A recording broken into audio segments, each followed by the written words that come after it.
to our distinguished guests gathered here on the campus of USC, and to the viewing audience, including our coalition members and the nearly 1,000 community leaders who are part of ADE's Digital Empowerment Councils.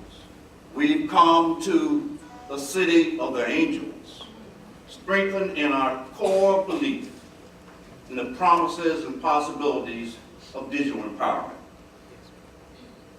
and how it can contribute to the improvement of the quality of life in America, particularly in communities of color. Broadband internet accessibility is no longer a simple luxury for most Americans today, but a lifeline that enables those striving to get ahead to stay ahead in our constantly evolving digital connected society. Making broadband unaffordable in America at a time when our nation is just beginning to fully grasp the miracles that digital technology can provide in delivery of vital services could create long-term social economic chaos, far too difficult to comprehend. If 50 to 60 million disadvantaged Americans are economically disenfranchised from our society, the last ones on must not be the first ones off.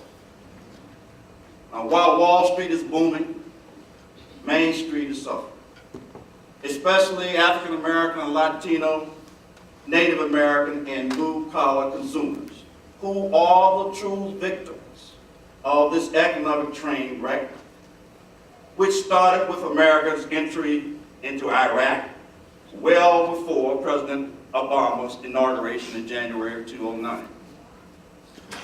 In the lyrics of one of America's great musical icons, Jay-Z, and I quote, "Men may lie, women may lie, but numbers don't lie." Yet, despite the bad economic news that bombards our airways daily, we see a glitter of light at the end of the tunnel, because as a nation, we are in the embryonic stages of one of the most social, economic, transformative periods in the history of our democracy. This digital revolution will forever change the distribution channels of how vital services, such as e-health care, education, public safety, economic development, are delivered to Americans in order to improve their quality of life. This digital revolution will create millions of new jobs within the next 5 years by resetting the job-related skills of all Americans, both minority and non-minority. For minorities in America, the years between President Clinton and President Obama can best be described and summed up in the words of the great British statesman Sir Winston Churchill, and I quote, "Never have so many given so much for the benefit of so few." The ADE is confident that the economic divide can be narrowed, and that both broadband and mobile broadband are essential tools in order to level the playing field for millions of Americans. The unserved, underserved, that are situated in rural and urban communities must enjoy the full economic and civic benefits that the digital future promises. They must not be denied benefits because of rising broadband price pressures or the lack of broadband infrastructures. There is much work that needs to be done to hasten the day of a new day in America.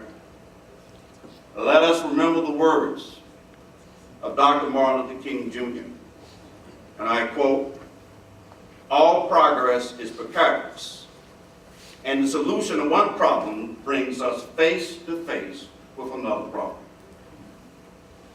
In our ever-increasing linked economy, these words ring truer today than they did 44 years ago during another era of social economic adjustment in our society.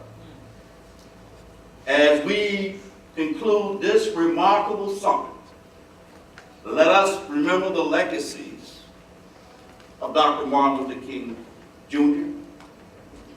and Cesar Chavez, both of whom concluded that civil rights without economic equality is indeed a dream unfulfilled. Closing the digital divide can transform this imperfect society of ours into an oasis of true and lasting economic equality for all Americans.